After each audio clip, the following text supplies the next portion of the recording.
Welcome to NDTR Spotlight, a show where we highlight former and current NDTRs. An NDTR, if you don't know, stands for Nutritionist Diet Technician Registered. They also go by the credential DTR, which stands for Diet Technician Registered. In order to become an NDTR, you have to graduate from an accredited program, take an exam, and participate in continual education.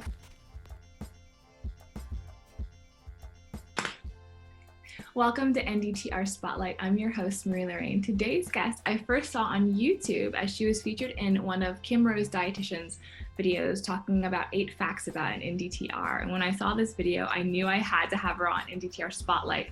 I found her on Instagram and started following the work she was doing there and was super excited the more I dug into what she was doing. She has an associate's degree in nutrition and dietetics and is also a certified health coach and has a beautiful website.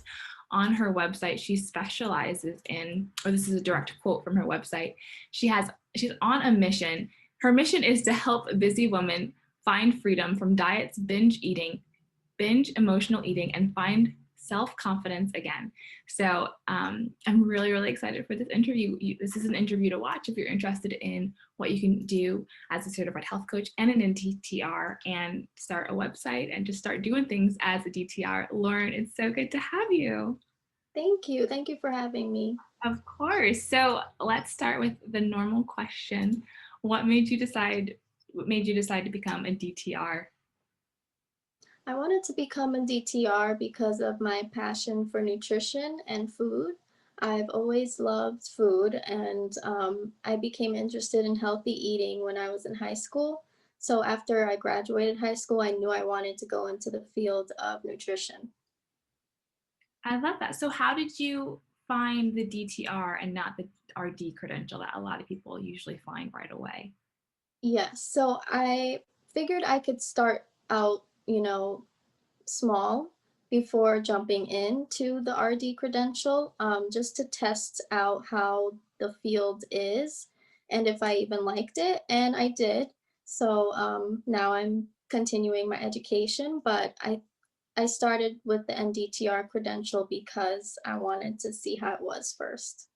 Nice. So you became a DTR in 2018. What was that process like, studying for the exam and taking it? Um, I studied for about a month. Um, the process, it wasn't that, you know, as hard as it sounds, it wasn't that crazy, but I just kept my head down, stayed focused and kept studying until I felt comfortable enough to take the exam. I love that. Awesome. So, 2018 was a while away now. Time is going by so fast. What It has is. been your experience in these few years as a DTR? What have you done with the credential? So I got a job at Yale New Haven Hospital and I'm a dietech there. I have been working there for about 2 years, so I got the job like in the fall of 2018, the same year I graduated. And what we do there is we work in the kitchen and we take phone calls from the patients in the hospital. Um, and then we kind of like, they order their food with us, but we kind of watch their diets and their restrictions that they're on, and kind of work with them to see, what foods are best for this diet and what foods are best for your condition right now. So that's what I basically do and what my experience has been since I graduated. That's awesome. So that's like your job, but you also have this beautiful website and you're a certified health coach. So what made you decide to get that credential or that coaching certificate? So I wanted to become a health coach because I knew I always wanted to start my own business, and I figured starting out becoming a health coach would be a good way to get my foot in the door of entrepreneurship in nutrition. And I wanted it to be holistic because I do believe that wellness is holistic and it's not just about food, it's a lot of other things, but that's what interested me about the health coach program. Nice. So in comparison to the NDTR credential, what was it like getting the coaching credential? It was more learning about, I would say the DTR credential was more clinical and learning about patients that already have, disease, chronic illnesses. And the health coach program was more of learning about how to prevent those chronic illnesses. So more of the preventative side. Yes. Okay. So you have both of these things. So how did you go about with creating your website and getting the theme for your website and the demographic that you really wanted to work with? Well, with my own struggles, I kind of had my own journey. After I became interested in nutrition, I became kind of overly obsessed with healthy eating, and I feel like that turned into an unhealthy, I don't want to say an eating disorder, but disordered eating habits. And I realized that what I was doing wasn't healthy for myself. So I found this community of registered dietitians who specialized in intuitive eating.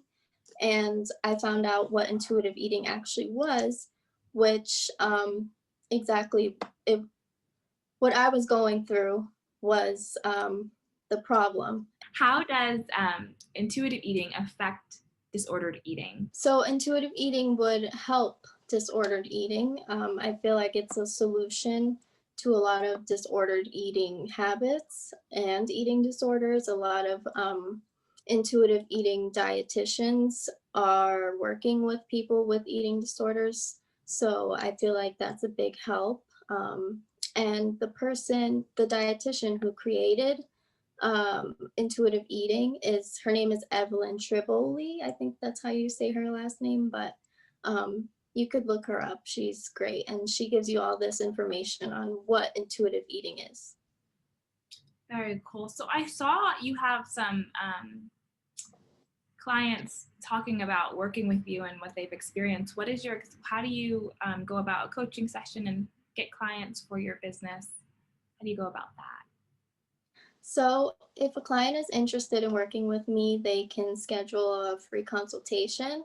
And then in the consultation, we talk about what it is that they're struggling with, what are their goals. And from then on, we can figure out a plan on how I can best help them as a coach. There is a scope of practice, so I can't overstep into a dietitian's scope of practice because of legal requirements. So I have to stay within the scope of practice of a coach. Yes, that's really good that you brought that up. So I know a lot of people usually want to know, like, what is the scope of practice for a DTR and your certification as a health coach in your practice? I would say the biggest difference is you can't prescribe anything. You can't promise, weight loss.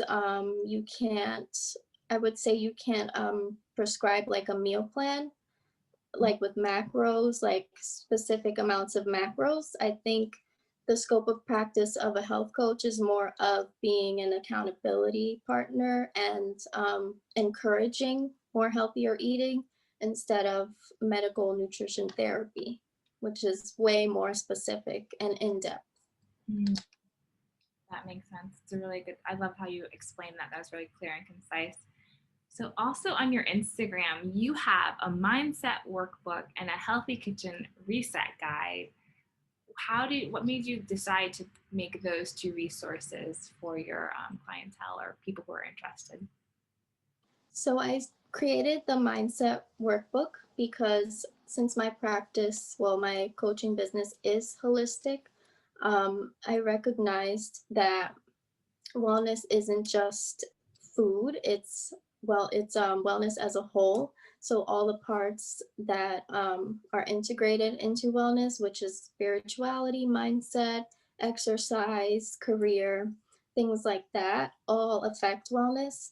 And mindset is one of the most important things before even approaching a healthy diet. Nice. And for the healthy kitchen reset guide, I created that because I wanted to encourage more healthier eating, um, and like a little guide, like an easy to read little guide to help anyone who's interested in eating healthier. I love that. I didn't have time to like buy them and read through them, but I did read through your How to Deal with Stress Eating PDF guide, and that was very just a very easy read and very graphically. I love the graphics and the design of everything. Which Thank you. brings me to my next question. How did you go about the design for your website and the branding? Because it's clearly been very thought out and executed very well. Well, the branding came so since I started my business in 2018, that's when I became a health coach. Um, it gradually, developed over time, but I figured if my favorite color is teal, then I might as well use teal on my, branding. So that's what I went with. Oh, that came together so well. Just simple like that. So are the designs your own, or did you have to get a photographer? Did I you? I actually hired a website developer. I don't know her title, website designer, Mhm. and she created the template for me, the website template on WordPress, and I actually ordered the template on Etsy, but it was her design, and she had to install it for me. Oh wow, that's cool. I didn't know you can get designs off of Etsy. Yeah, I didn't know that. I was shocked. So what is the future for you? What are you looking to expand your scope? Are you staying as a DTR? What does that look like for you? Yeah, so I'm currently in college again, trying to become a registered dietitian, and I'm almost there. Probably have like 2 more years left, but I plan to go into community nutrition and eventually start my own practice. That's great. So are you getting the bachelor's degree currently? Yes, currently. How is that different than your associate's degree? Do you feel like there's a similarity or is the coursework different? I don't feel like there's a similarity. It's just continuing what you already started. Yeah, that makes sense. So in this scope, and so you've been a DTR for a little bit now. How has your experience been with diversity in this field? Well, in my job, there are a lot of, coworkers of mine that do look like me. It's very diverse, and especially in the program that I attended in college, it was very diverse. So I feel like it's getting there and it's improving, and I would like to see more diversity.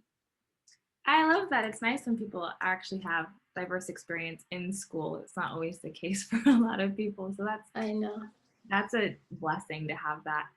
So, what resources or continual education courses have you taken or are you interested in utilizing currently? For continuing education, Yeah. after the bachelor's or during? Well, just in your time as a DTR. So, what are your go-to resources? Um, I would definitely utilize the Eat Right website or the Academy's website, and because that was really helpful for me. Um, that's really also if you get a job as a DTR, they can probably help you with continuing education credits. Mhm. But that's all I've been utilizing so far, so that's been helpful. I like that. So, eat right, and then a job always has really good resources. That's so true. Yeah. That's so true. And then, so what has been a frustrating or challenging thing about holding this DTR credential that you've run into? I would say finding a job. The job outlook isn't terrible, but I feel like it should be more diverse. Um, like there should be more openings in different places. When I was looking for my job, I only saw two different places that were hiring for DTRs, Mhm. which was an eating disorder clinic and the hospital that I work in now. So I feel like there needs to be more options. Yeah. Yeah, that's I've heard that a couple of times, just like finding work specifically for NDTRs can be a little challenging. Yeah. Yeah. So, before we close out the interview, is there anything you'd like to say to encourage current, future, or former NDTRs? I would say you got this. And it's a very good field.